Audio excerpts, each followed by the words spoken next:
காஷ்மீரில் நிர்மாணிக்கப்பட்டு வந்த உலகின் மிக உயரமான ரயில்வே இரும்பு பாலத்தின் இரு முனைகளை இணைக்கும் பணிகள் முடிக்கப்பட்டுள்ளன. இப்பாலத்தின் சிறப்புகளை தற்போது பார்க்கலாம்.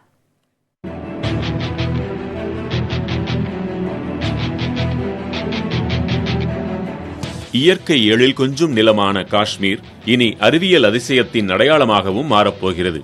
ஆர்ப்பரித்து ஓடிவரும் ஜெனாப் நதியின் மேலே இரு மலைகளுக்கு நடுவே அமைக்கப்பட்டுள்ளது இந்த பிரம்மாண்ட இரும்பு பாலம்.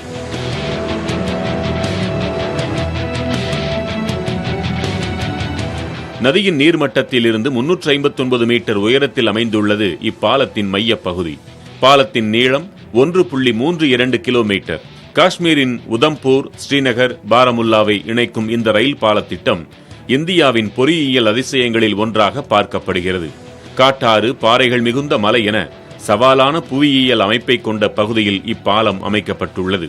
ஆற்றல் வாய்ந்த புயற்காற்றையும் கையெறி குண்டு தாக்குதலையும் தாக்குப்பிடித்து நிற்கும் வகையில் இப்பாலத்தின் அமைப்பு உள்ளது. 28,000 கோடி ரூபாய் செலவில் மலைக்க வைக்கும் இப்பாலத்தை கட்டி முடிக்க 28,660 மெட்ரிக் டன் இரும்பு, 66,000 கனமீட்டர் கான்கிரீட் பயன்படுத்தப்பட்டுள்ளன. ஆப்கன்ஸ் இன்ஃப்ராஸ்ட்ரக்சர் என்ற நிறுவனம் இந்த அறிவியல் அதிசயத்தை நிர்மாணித்துள்ளது. காற்றின் வேகம் மணிக்கு 90 கிலோமீட்டரை தாண்டும் போது கண்டறிவதற்காக சென்சார்கள் இப்பாலத்தில் அமைக்கப்பட்டுள்ளன. 90 கிலோமீட்டர் வேகத்திற்கும் மேலாக காற்று வீசும் போது தானாகவே ட்ரெயின் நின்றுவிடுமாறு தொழில்நுட்பம் கொண்டது இப்பாலம். இதனால் காஷ்மீரில் ரயில்வே சேவை விரிவடைவதுடன் சுற்றுலா தொழிலும் சிறக்கும் என்று எதிர்பார்க்கப்படுகிறது.